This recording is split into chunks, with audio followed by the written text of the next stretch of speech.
Theorem कर रहे हैं आज हम ग्रुप थ्योरी के अंदर, जिसमें the identity element of A group is unique, और ये कह सकते हैं कि एक ग्रुप में तत्समक अवयव अद्वितीय होता है। सबसे पहले तत्समक अवयव आइडेंटिटी एलिमेंट। आइडेंटिटी और तत्समक का मतलब था कि किसी एक एलिमेंट को अनदर एलिमेंट से मल्टीप्लाई करने पर रिजल्ट जो है वो ई के इक्वल आ जाए, तो उसे हम आइडेंटिटी एलिमेंट कहते हैं। तो यहाँ पे हमें ये प्रूफ करना है कि वो जो आइडेंटिटी एलिमेंट या तत्समक अवयव है वो यूनिक होता है, सिंगल होता है, दो अलग अलग वैल्यू नहीं आती। उसको प्रूफ करने के लिए माना let E and E dash are two identity. हम ये मान के चलते हैं कि ई और ई डैश जो हैं वो दो तत्समक हैं। हम सिद्ध करेंगे ये दोनों बराबर हैं। दो आइडेंटिटी लेट कर लेते हैं और हम दोनों को क्या कर देंगे, इक्वल प्रूफ कर देंगे। प्रूफ करने के लिए अगर हम ई आइडेंटिटी मान के चलते हैं तो इसका मीनिंग ये हो गया कि ई को ई डैश से ऑपरेट करने पर या ई डैश को ई से ऑपरेट करने पर रिजल्ट जो आएगा वो किसके इक्वल आएगा, ई डैश के इक्वल आएगा। और अगर ई डैश को आइडेंटिटी लेके चलते हैं, तत्समक लेके चलते हैं, तो तत्समक की जो परिभाषा थी उसके अनुसार ई का ई डैश से मल्टीप्लाई या हमारे पास ऑपरेशन और ई डैश का ई से मल्टीप्लाई जो है वो किसके इक्वल आएगा, ई के इक्वल आना चाहिए। लेकिन ई स्टार ई डैश और ये भी ई स्टार ई डैश है, ये दोनों तो इक्वल ही होंगे। अगर ये दोनों एलिमेंट इक्वल हैं तो इसका मतलब ये हो गया कि ई डैश और ई क्या होंगे, आपस में इक्वल आएंगे। और अगर ई डैश और ई इक्वल है तो आइडेंटिटी जो होती है वो यूनिक होती है। हैंस आइडेंटिटी इज यूनिक, यानी दो आइडेंटिटी नहीं हो सकती किसी भी एक बाइनरी ऑपरेशन के लिए। एक ग्रुप के लिए सिंगल आइडेंटिटी बनेगी हमारे पास। लिख लीजिए थ्योरम। सेकंड थ्योरम करने जा रहे हैं। इसमें हमें ये प्रूफ करना है कि inverse of an element is always unique. सबसे पहले inverse means, what do you mean by inverse? अगर हम किसी एक एलिमेंट को अनदर एलिमेंट से ऑपरेट करवाएं और रिजल्ट आइडेंटिटी आ जाए तो इस फर्स्ट एलिमेंट का इनवर्स सेकंड या सेकंड का इनवर्स फर्स्ट होगा। यानी B inverse is equal to A और A inverse is equal to B consider किया जाता है। ए इनवर्स का मतलब जो ऑपरेशन दिया हुआ है उस ऑपरेशन के अकॉर्डिंग इनवर्स होता है। अगर एडिशन दिया हुआ है तो ए इनवर्स का मतलब माइनस ए होगा। मल्टीप्लिकेशन दिया है तो ए इनवर्स मीन्स 1/a होगा। ये मत समझना कि इसकी पावर -1 है, पावर -1 नहीं है, ये इनवर्स को रिप्रेजेंट कर रहा है। जो ऊपर का नोटेशन है दैट शोज ओनली इनवर्स, और इनवर्स जो ऑपरेशन होगा उसके अकॉर्डिंग उसकी वैल्यू होगी। ये हमेशा ये नहीं होगा कि 1/a ही होगा इनवर्स, वो गलत होगा। अगर आपके माइंड में ये सेट हो गया कि ए इनवर्स इज 1/a तो ये गलत है। ए इनवर्स कभी भी 1/a नहीं होगा। इस केस में एलिमेंट का इनवर्स है वो। और हमें ये प्रूफ करना है कि किसी एलिमेंट का इनवर्स निकालेंगे तो वो यूनिक होता है। यूनिक का मतलब एक सिंगल वैल्यू आएगी, ये हमें प्रूफ करना है। देखो प्रूफ करते हैं। लेट कर लेते हैं कि ए कोई भी एलिमेंट है और ए के इनवर्स दो एलिमेंट्स हैं, A inverse is equal to B and C if possible. मान के चलते हैं कि ए इनवर्स के दो हमारे पास प्रतिलोम आ रहे हैं बी एंड सी। हम प्रूफ करेंगे बी और सी इक्वल है। अगर बी और सी इक्वल हो गए तो यूनिक हो जाएगा, अद्वितीय हो जाएगा, प्रतिलोम सिद्ध हो जाएगा। अब according to the definition of inverse of an element, inverse element की जो परिभाषा थी हमारे पास, उस परिभाषा के अनुसार देखो ए का बी से ऑपरेट करवाएं तो रिजल्ट क्या आएगा, ई आएगा। ये इक्वल होगा किसके, बी स्टार ए के, यही होगा। इसी फॉर्म में अगर ए का सी के साथ करवाएंगे तो ई आएगा और ये किसके इक्वल होगा, सी स्टार ए के इक्वल आएगा। ये कंडीशंस बनेंगी। हम इसमें से एक कंडीशन ले लेते हैं बी स्टार ए, और ये इक्वल है किसके, ई के। इसके साथ सी को ऑपरेट करवा देते हैं, स्टार सी, कोई इफेक्ट पड़ेगा? कोई बीच में अगर स्टार वगैरह ना लगा हो तो इसका मतलब वो ऑपरेशन ही है, बीच में जो भी ऑपरेशन होगा उसके अकॉर्डिंग हम कंसीडर करेंगे। हमने दोनों तरफ सी से ऑपरेट करवा दिया, ठीक है, दोनों तरफ सी का मल्टीप्लाई कर दिया, एक तरह से सी ऐड कर दिया, जो भी हमारे पास ऑपरेशन दिया हुआ उसके अनुसार हमने सॉल्व कर दिया इसको। एसोसिएटिव प्रॉपर्टी पता है क्या होती है? एसोसिएटिव प्रॉपर्टी, ये एसोसिएट करेगा, हम क्या लिख सकते हैं इसको, B star A star C equals to E star C की वैल्यू क्या होगी, क्योंकि ई आइडेंटिटी है, आइडेंटिटी को किसी से भी मल्टीप्लाई करेंगे वही एलिमेंट आएगा। ए स्टार सी की वैल्यू कितनी है, इक्वल्स टू सी, और बी स्टार ई किसके इक्वल होगा, बी इक्वल्स टू सी आ गया। इसका मतलब जो कोई भी एलिमेंट है उसका जो इनवर्स है वो ऑलवेज यूनिक होगा, अद्वितीय होगा, दो इनवर्स नहीं होंगे, सिंगल इनवर्स आएगा। कोई डाउट इसमें? लिए देखिए ए इनवर्स का inverse is equal to A proof करना है। मतलब क्या है इनवर्स के इनवर्स का? हम इनवर्स के इनवर्स को किस तरह से डिफाइन करेंगे इसमें? देखो हमें पता है कि अगर ए जी का एलिमेंट है और ये एक ग्रुप है तो ए इनवर्स भी जी का एलिमेंट होगा।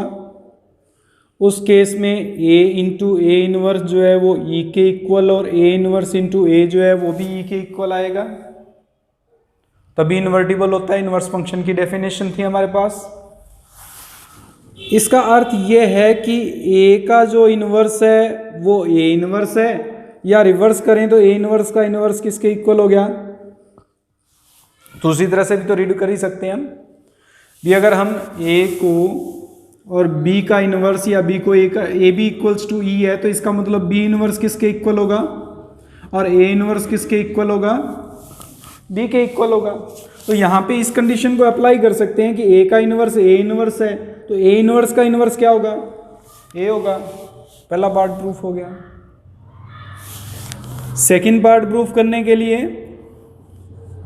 हम ए बी का इनवर्स प्रूफ करना है कि बी इनवर्स ए इनवर्स है। हम ए बी को मल्टीप्लाई करेंगे बी इनवर्स ए इनवर्स से, ये बनेगा। एसोसिएटिव प्रॉपर्टी लगा सकते हैं। By associative property we can write it as B into B inverse A inverse. Associative लगाने पर ठीक है। बी इंटू बी इनवर्स किसके इक्वल होगा? ई के, बिकॉज बी और बी इनवर्स एक दूसरे के इनवर्स है इनवर्स की परिभाषा से। बोलो कोई डाउट? इस ई को किसी के साथ भी ऑपरेट कर दें तो ए ही आ जाएगा, ए इंटू ए इनवर्स बन गया। और ए इंटू ए इनवर्स फिर से किसके इक्वल आ गया? यानी A B into B inverse A inverse equal है किसके? ई के। अब उल्टा और करके चलेंगे B inverse into A B और निकालेंगे। अगर ये भी ई के इक्वल आ जाता है तो इसका इनवर्स ये होगा या इसका इनवर्स ये होगा, दोनों कंसीडर कर सकते हैं। इसको सॉल्व करेंगे तो एसोसिएटिव प्रॉपर्टी से हम इसको A inverse into A B लिखा सकते हैं। ए इनवर्स इंटू ए किसके इक्वल होगा? ई के। ई के साथ ऑपरेट करेंगे तो क्या बनेगा? बी इनवर्स बी बनेगा। और बी इनवर्स बी फिर से किसके इक्वल हो गया? दैट मीन्स हमारे पास जो वैल्यू आ रही है उसमें A B into B inverse A inverse equals to E equals to B inverse A inverse into A B बन रहा है। डेफिनेशन के अकॉर्डिंग ए बी का जो इनवर्स होगा वो किसके इक्वल बन गया? B inverse into A inverse के, जो कि हमारे पास इस पार्ट को प्रूफ करता है। अब इसको जनरलाइज भी कर सकते हैं। अगर ए बी सी तीनों का इनवर्स पूछ लिया जाए तो हम उसको C inverse B inverse A inverse लिख सकते हैं। अगर 4 एलिमेंट्स आ जाएं तो भी इसी प्रकार से हमारे पास लिखा जा सकता है। कोई डाउट इसमें करना है मैंने? यस, इसमें दिया हुआ है कैंसलेशन लॉ, निरसन नियम, यानी अगर ए बी इक्वल्स टू ए सी दिया हुआ है तो ए से ए कैंसिल हो सकता है, बी इक्वल्स टू सी रहेगा।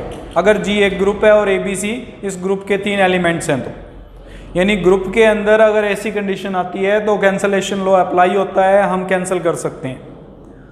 लेफ्ट हैंड साइड में एलिमेंट था जो कैंसिल हो रहा है, इसलिए इसको लेफ्ट कैंसलेशन लॉ या वाम निरसन नियम, और अगर राइट साइड में एलिमेंट हो और उसको कैंसिल कर रहे हो तो उसको हम दक्षिण निरसन नियम या राइट कैंसलेशन लॉ कहते हैं। इसको प्रूफ करने के लिए, क्योंकि हमें पता है कि ए जो है वो जी का एलिमेंट है, तो ए इनवर्स भी जी का एलिमेंट होगा, क्योंकि जी एक ग्रुप है और ग्रुप में प्रतिलोम विद्यमान होता है, इनवर्स ऑलवेज एग्जिस्ट करता है। अगर एग्जिस्ट करता है तो ए बी अगर ए सी के इक्वल है तो ए इनवर्स से मल्टीप्लाई करने पर A inverse of A B equals to A inverse of A C होगा। एसोसिएटिव प्रॉपर्टी साहचर्यता से हम इसको लिख सकते हैं A inverse of A into B equals to A inverse of A into C. A into A inverse या A inverse into ए जो होता है वो ई के इक्वल होता है, तत्समक होता है, आइडेंटिटी होती है, तो इसको लिखा जा सकता है ई बी इक्वल्स टू ई सी। और आइडेंटिटी को किसी भी एलिमेंट से ऑपरेट करवाएंगे तो वही पार्ट आ जाता है बी इक्वल्स टू सी।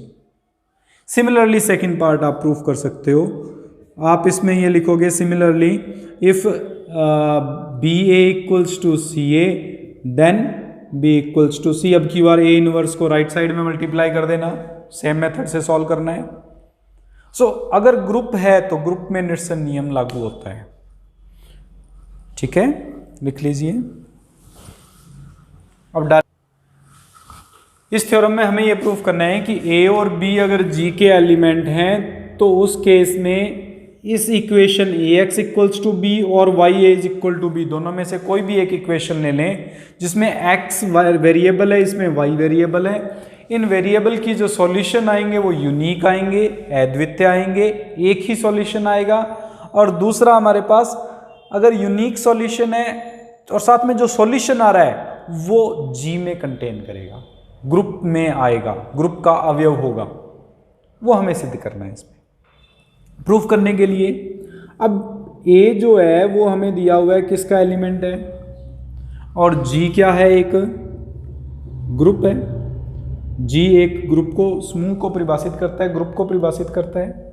अगर ग्रुप को परिभाषित करता है तो ए इनवर्स भी किसका एलिमेंट होगा, जी का एलिमेंट होगा। अब ए इनवर्स अगर जी का एलिमेंट है और बी भी जी का एलिमेंट है, दिया हुआ है उसने, ए और बी दोनों जी के एलिमेंट हैं।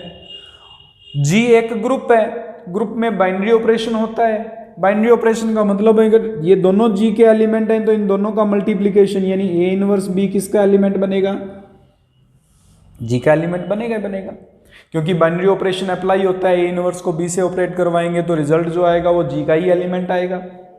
बाइनरी ऑपरेशन द्विधारी संक्रिया पढ़ चुके हैं हम। दो एलिमेंट लेंगे, दोनों एलिमेंट को अगर मल्टीप्लाई करेंगे या ऑपरेशन लगाएंगे तो जो रिजल्ट आएगा वो भी जी का एलिमेंट बनना जब कंपलसरी है, जरूरी है। ए इनवर्स जी का है, बी भी जी का है, तो ए इनवर्स इंटू बी जो होगा वो किसका एलिमेंट बनेगा, ऑलवेज जी का एलिमेंट बनेगा। अब A X is equal to B लेके चलते हैं। अगर ए इनवर्स से मल्टीप्लाई कर दें क्या बन जाएगा, एसोसिएटिव प्रॉपर्टी लगा दें तो क्या आएगा, A inverse A into X is equal to A inverse B. A inverse into A किसके इक्वल हो गया, इसका मतलब एक्स की वैल्यू क्या आ गई, और हम प्रूफ कर चुके हैं ए इनवर्स बी किसका एलिमेंट है। इसका मतलब एक्स का जो भी मान आ रहा है वो मान किसका अवयव बन रहा है, जी का। एलिमेंट जो भी आ रहा है, सॉल्यूशन जो भी आ रहा है वो जी का एलिमेंट है। पहला पार्ट प्रूफ हो गया कि ए एक्स बराबर बी का जो सॉल्यूशन होगा वो हमेशा जी में कंटेन करेगा, जी में विद्यमान होगा। पहला पार्ट, कोई डाउट है? दूसरे पार्ट में देखो, हमें ये प्रूफ करना है कि ये जो सॉल्यूशन आया है वो यूनिक है। यूनिक का मतलब दो सॉल्यूशन नहीं हो सकते, एक ही सॉल्यूशन होगा। इसके लिए हम लेट करके चलते हैं, मान के चलते हैं कि x1 और x2 are two solution of ax is equal to b। हम मान के चलते हैं कि ax बराबर b के दो हल है हमारे पास, x1 और x2। अगर x1 और x2 किसी इक्वेशन के, किसी समीकरण के सॉल्यूशन है तो इसका मतलब दोनों उस समीकरण को संतुष्ट करने चाहिए, उस इक्वेशन को सेटिस्फाई करना चाहिए। अगर इक्वेशन को सेटिस्फाई करना चाहिए इसका मतलब ax1 भी b के इक्वल होगा और ax2 भी किसके इक्वल आएगा, b के इक्वल होगा। b तो सेम एक ही एलिमेंट है, इसका मतलब ax1 और ax2 क्या होंगे, आपस में इक्वल होंगे। इसमें अगर लेफ्ट कैंसलेशन लॉ लगा दें, क्योंकि अभी अभी किया हमने, लेफ्ट कैंसलेशन लॉ अप्लाई होता है, तो उसके अकॉर्डिंग a से a कैंसिल हो जाएगा, x1 इक्वल्स टू क्या आ गया, हमने दो माने थे सॉल्यूशन, लेकिन हम सिद्ध कर रहे हैं दोनों के दोनों क्या हैं, इक्वल हैं। तो इसका मतलब जो सॉल्यूशन आया वो क्या होगा, यूनिक होगा, अद्वितीय होगा। तो ये प्रूफ हो जाएगा कि अतः ax is equal to b का यूनिक सॉल्यूशन है, ax is equal to b के अद्वितीय हल g में विद्यमान है। और ये कह सकते हैं कि ax is equal to b के यूनिक सॉल्यूशन है जो g में बिलोंग करते हैं। Similarly we can prove for ya is equal to b also.